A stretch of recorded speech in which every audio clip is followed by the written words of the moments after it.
Hi guys, welcome back to my channel Bilal English fluency. നമ്മളിന്ന് discuss ചെയ്യാൻ പോകുന്നതെന്ന് പറഞ്ഞാൽ നമ്മൾ ഡെയിലി യൂസ് ചെയ്യാറുള്ള ഇംഗ്ലീഷ് സെൻറ്റൻസുകളെ പറ്റിയാണ്. ഒന്നാമത്തെ സെൻറ്റൻസ്, അവൻ കൊല്ലം വരെ പോയിരിക്കുകയാണ്. പോയിരിക്കുകയാണെന്നുള്ളത് എങ്ങനെ ഇംഗ്ലീഷിൽ പറയാം? Gone.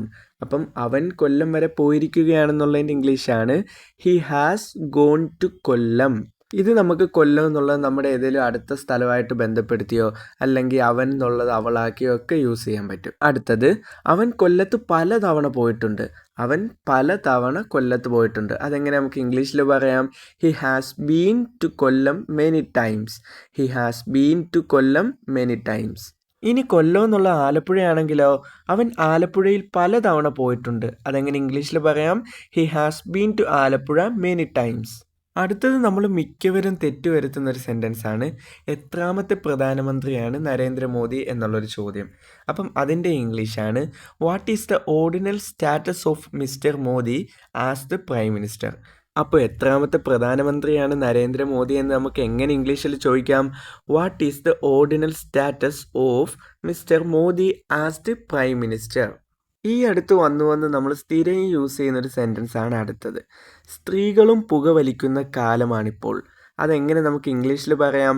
Even women smoke nowadays. Even women smoke nowadays. അടുത്തത് നമ്മൾ ലഹരി വിരുദ്ധ ക്യാമ്പയിനിലൊക്കെ കൂടുതലും കേൾക്കാറുള്ളൊരു സെൻറ്റൻസ് ആണ്, മദ്യപാനത്തിന് ദോഷമല്ലാതെ ഗുണമൊന്നുമില്ല. മദ്യപാനത്തിന് ദോഷമല്ലാതെ ഗുണമൊന്നുമില്ല. ഇതെങ്ങനെ ഇംഗ്ലീഷിൽ പറയാം? Alcoholism has but nothing demerits. Alcoholism has but nothing demerits. അടുത്തത് നമ്മൾ ഈ ഫ്രണ്ട്സ് തമ്മിൽ എന്തെങ്കിലും വഴക്കുകളൊക്കെ ഉണ്ടാകുമ്പം മൂന്നാമതൊരാൾ ഇടപെട്ടിട്ട് ഇത് സോൾവ് ആക്കാൻ നോക്കുമല്ലോ. അപ്പോൾ നമ്മൾ സ്ഥിരം പറയുന്ന ഡയലോഗാണ്, ഞാൻ എന്തിനവനോട് ക്ഷമ ചോദിക്കണം, അതിൻ്റെയൊക്കെ ആവശ്യം എന്തുവാ? അതെങ്ങനെ നമുക്ക് ഇംഗ്ലീഷിൽ ചോദിക്കാം? Why should I apologise him. എങ്ങനെയാണ് ചോദിക്കുന്നത്? Why should I apologise him. അതുപോലെ നമുക്ക് ഈ ട്രിപ്പൊക്കെ പോകാൻ നമുക്ക് ആഗ്രഹമുള്ളൊരു സ്ഥലത്തിൻ്റെ പേരൊക്കെ നമ്മൾ പറയത്തില്ലേ? അത് ഇപ്പം അമേരിക്ക. ഇപ്പം ഞാൻ അമേരിക്കയിൽ പോകുവാൻ ആഗ്രഹിക്കുന്നു. അതെങ്ങനെ നമുക്ക് ഇംഗ്ലീഷിൽ പറയാം? I would like to go to America. അതുപോലെ ഞാൻ മൂന്നാർ പോകാൻ ആഗ്രഹിക്കുന്നു. അതെങ്ങനെ നമുക്ക് ഇംഗ്ലീഷിൽ പറയാം? I would like to go to Munnar. ഇതുപോലെ നമുക്ക് പോകാൻ ആഗ്രഹമുള്ള സ്ഥലങ്ങൾ ഇങ്ങനെ നമുക്ക് ഇംഗ്ലീഷിൽ പറയാം. അതുപോലെ എന്തെങ്കിലുമൊക്കെ കാര്യങ്ങൾ നടന്നപ്പോൾ ഞാൻ അവിടെ ഉണ്ടായിരുന്നു, അതായത് അത് സംഭവിച്ചപ്പോൾ ഞാൻ അവിടെ ഉണ്ടായിരുന്നു.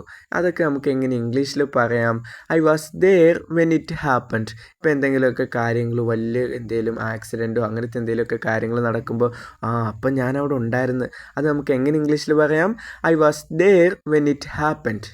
പിന്നെ നമ്മളൊരാളെ മീറ്റ് ചെയ്യാൻ പോയിട്ട് അത് കഴിഞ്ഞ് പിന്നെ ഫ്രണ്ട്സിൻ്റെ ഇടയ്ക്കോട്ടൊക്കെ വരുമ്പോഴത്തേക്കിനും അവർ ചോദിക്കത്തില്ലേ, ഡി എങ്ങനെ ഉണ്ടായിരുന്നു എക്സ്പീരിയൻസ്? അങ്ങനെ ചോദിക്കുമ്പോഴത്തേക്കിനും ഇപ്പം ചില സാഹചര്യങ്ങളിൽ പെൺകുട്ടികൾ പറയും, ഞാൻ പോകുന്നതിന് മുമ്പേ അവൻ അവിടെ വന്നിട്ടുണ്ടായിരുന്നു. അത് നമുക്ക് എങ്ങനെ ഇംഗ്ലീഷിൽ പറയാം? He has come before I left. He has come before I left. അതുപോലെ ചിലരെ പറ്റിയൊക്കെ നമ്മളിങ്ങനെ പറയത്തില്ലേ, വെറുതെ കിട്ടുമ്പോൾ മാത്രമേ അവൻ പുക വലിക്കത്തുള്ളൂ, അല്ലാതെ അവനങ്ങനെ അഡിക്ഷൻ ഒന്നുമില്ല, വെറുതെ എങ്ങനെ കിട്ടുവാണെങ്കിൽ അവൻ വലിക്കും. അതെങ്ങനെ നമുക്ക് എങ്ങനെ ഇംഗ്ലീഷിൽ പറയാം? He only smokes when it is offered free. അതുപോലെ അവൻ വെറുതെ കിട്ടുമ്പോഴേ കുടിക്കത്തുള്ളൂ. അതെങ്ങനെ നമുക്ക് ഇംഗ്ലീഷിൽ പറയാം? He only drinks when it is offered free. അടുത്ത സെൻറ്റൻസ് ആണ്, മദ്യപാനം സന്തോഷം തരുന്നു എന്നുള്ളത് മിഥ്യയാണ്. ഇപ്പം മദ്യപാനം സന്തോഷം തരുന്നു എന്നുള്ളത് വെറും മിഥ്യാധാരണയാണ്. അങ്ങനെ നമ്മൾ പറയത്തില്ലേ? അതെങ്ങനെ നമുക്ക് ഇംഗ്ലീഷിൽ പറയാം? It is A myth that alcoholism gives pleasure. It is A myth that alcoholism gives pleasure. ഇപ്പോൾ പറഞ്ഞു പോയിട്ടുള്ള ഈ സെൻറ്റൻസുകളെല്ലാം നിങ്ങളൊരു നോട്ടായിട്ട് എഴുതി വെക്കുകയാണെന്നുണ്ടെങ്കിൽ നിങ്ങൾക്ക് നല്ല രീതിയിൽ അത് യൂസ്ഫുൾ ആയിരിക്കും. അതുപോലെ തന്നെ ഈ സെൻറ്റൻസുകളൊക്കെ നിങ്ങൾ ഡെയിലി ലൈഫിൽ യൂസ് ചെയ്യുകയാണെന്നുണ്ടെങ്കിൽ നിങ്ങൾക്ക് നല്ല രീതിയിൽ ഇംഗ്ലീഷ് ഇമ്പ്രൂവ് ആകും. See you next time.